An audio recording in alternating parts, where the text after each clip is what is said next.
Hi everyone, Jen here from Gina's Bernina Sewing Center, and we will be going over the fabric that you're going to need for the January 2024 Quilting 101 class. So for this class, you're going to need the Quilts from Quarters book, all right, and our pattern in here that we will be following along with is the Step into Spring, which I thought would be fun because by the time we're finished this quilt, it should hopefully be spring. Hopefully it's warming up. At least I'm praying for that. I love the changing of the seasons, but I really don't like the cold. I'm not sure why. I just don't love it the way I used to. So for this quilt, we are going to be doing some half square triangles, which are super fun. And I know some of you have done half square triangles before, but with this quilt, we're going to turn it. We're going to turn the block on its side, and so it will be on point. That's what you call it when the points are running along this way. Your block has been turned. And I know that might seem confusing, but what we're going to do is we're just going to sew the rows this way. Instead of sewing them this way, we sew this way, and then we sew them all together, and you end up with it on point. So it looks like it's a little bit more challenging, but I promise it is more than doable. But you will learn a couple different tips about these triangles here that you set and these corner triangles and the importance on how to cut those. So that's something new that you will learn with this quilt. Also, this quilt, I believe, does best if this fabric here is solid. This fabric, that it's a solid fabric. Or maybe you could use a grunge that's just slightly variant, but I wouldn't pick anything too busy. What that will do is compete with your blocks, these kind of scrappier looking blocks, which don't need to be scrappy, they can be very planned. But this fabric will compete with this fabric, and you kind of want it to pop. You want these to, you know what I mean, to be the focal point. And so it's best if this is a solid fabric. Or like I said, like this is a grunge, and it may be hard to see, but there's just a little bit of variance to it. But even this can get a little bit busy. And I have helped some people pick their fabric already for this class, and most of them did then decide on just a solid fabric for that section. Even a white, like a bunch of different colors here and a white would be really pretty.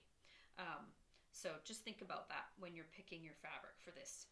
Now for this pattern here in the book, it's assuming that it's saying that this is an extra quilt. If you've made a couple of the other quilts in this book, they're saying you have enough triangles to make this bonus quilt.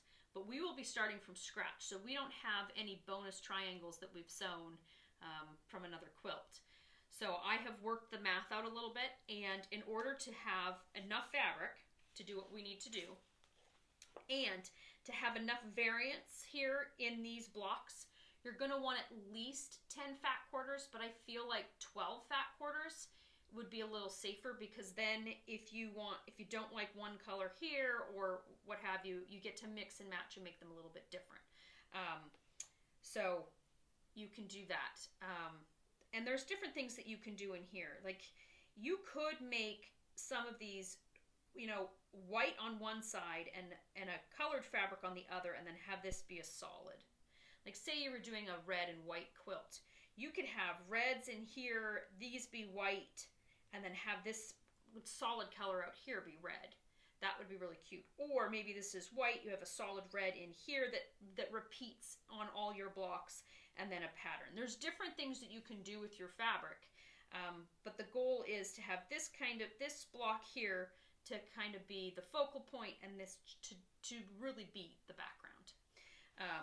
And so we will be building, so I suggest the 10 to 12 fat quarters in order to get the squares that we need.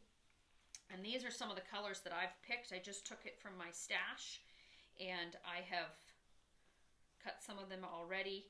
Now, I started with only 10, and now that I'm looking at it and I found a few more fabrics, I may add these other two into there.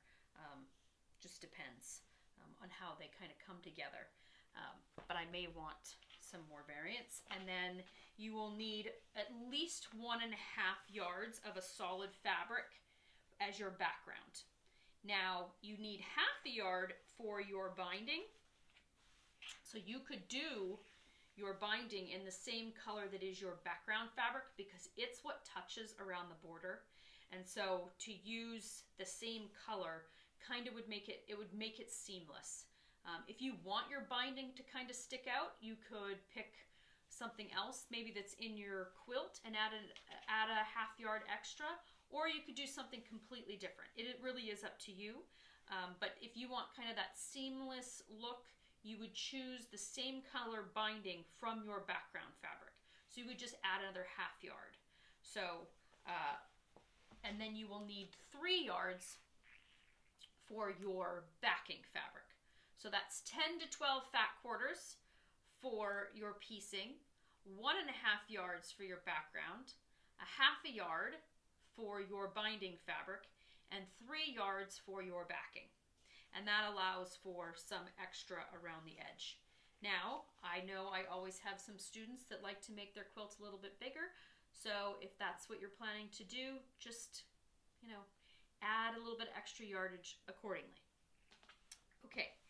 The other thing that you're going to need is the unfinished block size for this quilt is 7 inches. So that's what we're going to want to square it to before we sew all the rows together. And so you're going to want a square. I don't believe there's a 7x7 ruler out there. But there is an 8x8 or 8.5x8.5 that would work really well. Also the small, we are going to square those 1/2 square triangles prior to putting them in the block, and they are an unfinished size of 3 3/4. So you will need maybe a 4-inch square or 4.5-inch square in order to do that as well. Just let me double check, but I believe that's the size that goes into this quilt. Yes, 3 3/4 1/2 square triangle units. And they will finish at 3 1/4 once they're in the quilt. So you're going to want a smaller square, maybe 1, 2, 3, 4. Yeah, you're going to want a smaller square to square those smaller ones. And then this 8x8, this is a 4.5-inch square. And then this is the 8x8 square. Or you can use your I know some of you have this ruler, and for those of you that don't, this is a great ruler. There is one that's a little bit smaller of a size. This is called the Stripology Extra Large Ruler. This is great for cutting your binding strips. This is great for cutting your fabric, your squares, all different things. You lay this down on the fabric doesn't move, and you just cut in these slits. And so this is a great product. I do love it. I use it all the time, and I just recently learned that I could cut my squares with it, especially a 1/2 square triangle, because these kind of move, and sometimes on a 1/2 square triangle your ruler teeters, whereas this allows for that movement, and so the ruler just lays on top of those 1/2 square triangles just a little bit better. However, this runs only at whole numbers and half numbers. So it may be a little bit challenging in order to cut that at 3 3/4. So you won't be able to cut the 3 3/4 1/2 square triangle. So there we have it, guys. So this is your fabric video, just kind of giving you a little bit of what you might be looking for when you're picking your fabric, and your rulers that will be specific to your class. And don't forget to grab this book, okay? And if you're taking the next class, the next class, the pattern is from this book as well. So we will be doing more than one quilt out of this book. There's a lot of good quilts in here, a lot of good learning. There's a lot of different techniques in this book. That's why I like it and picked it, because there's different things that you can learn in doing this book, in purchasing this book. There's good patterns in here that I think most of you will like. So that is Quilts from Quarters. All right, hope you have a great day, guys, and I will meet you back here for cutting our fabric.